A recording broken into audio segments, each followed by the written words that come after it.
Segundo, determinar el tiempo intermedio para las aplicaciones, es decir, cada cuánto tiempo vamos a aplicar, y esta pauta nos marcará la respuesta al estímulo que estamos dando con la pitoxina.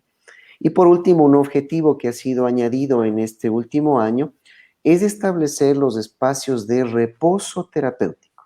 En eso estoy desarrollando ahora otro estudio muy interesante en los... Doctor, bueno, me parece que justo se perdió la señal. Ahora vamos a esperar a estímulo, que se dosis, conecte. respuesta, es extremadamente importante para lograr un efecto terapéutico mantenido. Es decir, la epitoxina estimula, nuestro cuerpo responde y se adapta a un nuevo sistema de funcionamiento con una nueva respuesta, pero el organismo necesita de un espacio de tiempo para poder reaccionar. Si nosotros solo estimulamos, no vamos a tener un efecto mantenido y vamos a causar efectos adversos. Si nosotros nos detenemos durante mucho tiempo, tendremos también fracasos terapéuticos y perderemos este efecto a mediano y largo plazo que habíamos explicado antes. Es decir, el espacio que tenemos entre aplicaciones y estímulos es extremadamente importante para que esta persona se cure por sí mismo, active sistemas orgánicos de defensa propia y llegue de nuevo al equilibrio por una voluntad propia y por el efecto. Porque quien se cura, quien se mejora, es el mismo paciente, es la misma persona. Nosotros tenemos todos los mecanismos cargados para lograr ese equilibrio. La pitoxina es el empujón o el mantenimiento o el activador para que esto esté en equilibrio. Esto significa que la pitoxina, así como todos los productos de colmena, por concepto que hoy estamos determinando, no pueden ser aplicados de manera continuada o permanente.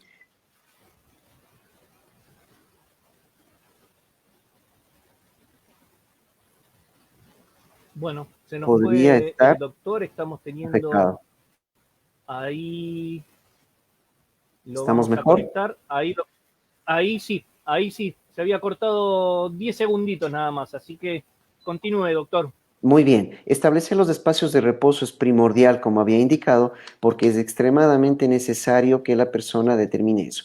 Las personas, los apicultores que se pican permanentemente, tendrán un efecto mantenido, pero he visto pocos casos, en realidad casi pocos casos, en los cuales las picaduras de abeja han causado un efecto nocivo en apicultores, especialmente sobre riñones, pero siempre y cuando ellos hayan tenido una enfermedad de base. Entonces, desde este punto de vista, la pitoxina no causa efectos adversos, si se lleva bien, por supuesto, pero tampoco yo puedo decir que todos debemos aplicarnos todo el tiempo la pitoxina, porque yo en la evidencia que tengo he determinado que los espacios terapéuticos y de reposo son los que mejor recuperan, el descanso, la tranquilidad. Así que por ese punto de vista, cumplir con estos tres objetivos primordiales es el lineamiento que tenemos de inicio. Como lineamiento general, bueno, vamos a pasar no demasiado rápido, era más importante lo que anterior escucharon, el procedimiento de campo, es decir, cómo nos enfrentamos al paciente. Primero con un registro completo de todos los datos antecedentes y del procedimiento que vamos a llevar. Esto es indispensable, porque si no tenemos nosotros una estadística lograda, no aprendemos. Obviamente yo me dedico a eso y por eso me encanta compartir con toda la gente toda la estadística que yo llevo, pero ya cargarla como un conocimiento propio ya tiene que ser algo personal de cada uno de los terapeutas.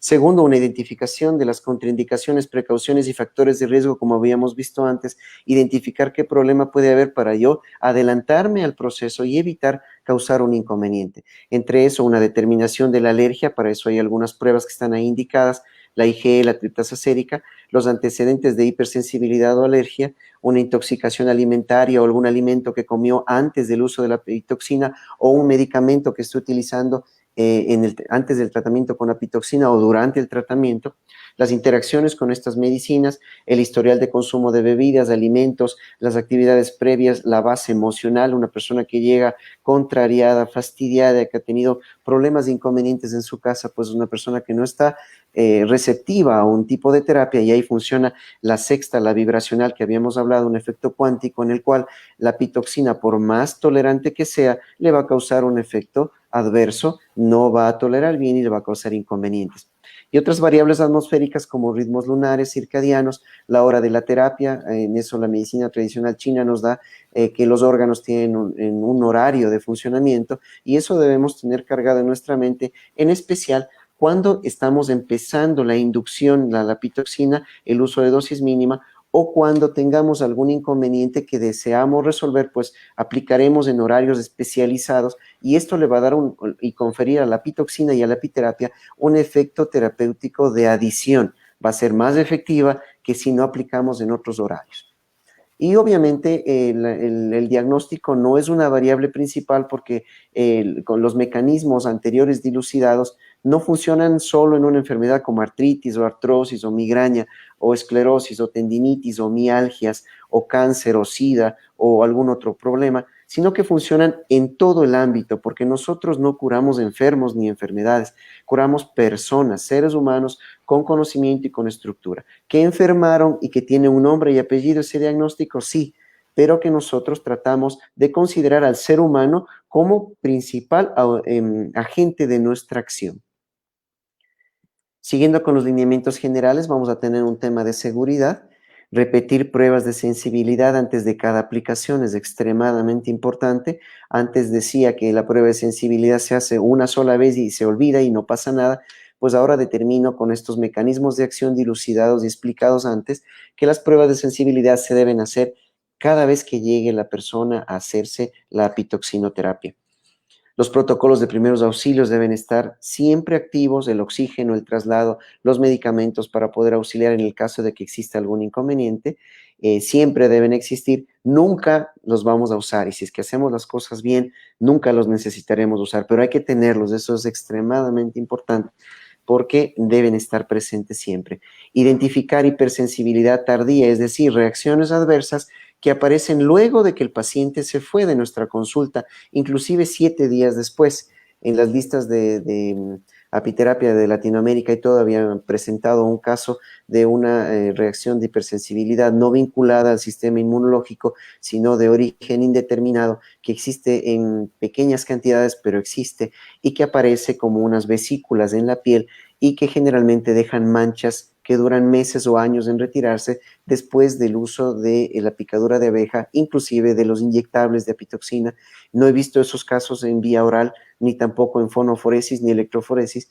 Entonces hay que entender que nuestro cuerpo podría aparentemente estar preparado, pero si es que no tenemos ese seguimiento con exámenes de laboratorio, con anamnesis, con clínica, con análisis físico del cuerpo y con la pregunta y con el vínculo del paciente que nos vaya diciendo, podemos pecar de que no sucede nada y estarle causando una insuficiencia renal, un daño cerebral, un daño vascular, un daño metabólico, un daño que no es reversible, y así como queda una señal en la piel con una prueba de sensibilidad, podría quedar una lesión en un órgano, y eso no es lo que es como apiterapeutas. Entonces, esta hipersensibilidad tardía es bastante rara, pero existe. Por lo tanto, tenemos que considerar que la pitoxina siempre será de extremo cuidado en el manejo. Identificar si la terapia empeora o se disemina la enfermedad es importante, que estamos haciendo más daño que el beneficio que estamos logrando. Entonces hay que detener la terapia, hay que tratar de cambiar, más que todo mantener al paciente en márgenes de seguridad, de fiabilidad y de eficacia de la toxina, del uso de la pitoxina. Evitar la autoprescripción, esto alguna vez lo hice, pero ahora evito hacerlo, porque mandar a que la persona se pique las abejas o mandar a que la persona utilice por sí mismo va a tener sus efectos no adecuados, podría haber un mal manejo, podría